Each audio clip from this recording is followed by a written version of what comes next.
Moga cepat sembuh bang. Alang-alang tu boleh tak buat makanan demam dalam sehari bang? Boleh. Takkan tak boleh.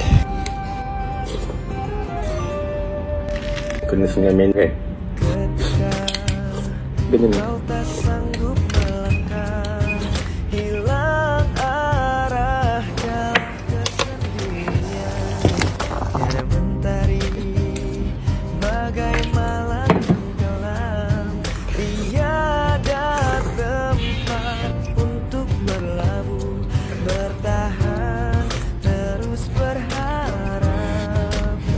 Okay, sekarang tengah masak untuk Datin Liana Hassan.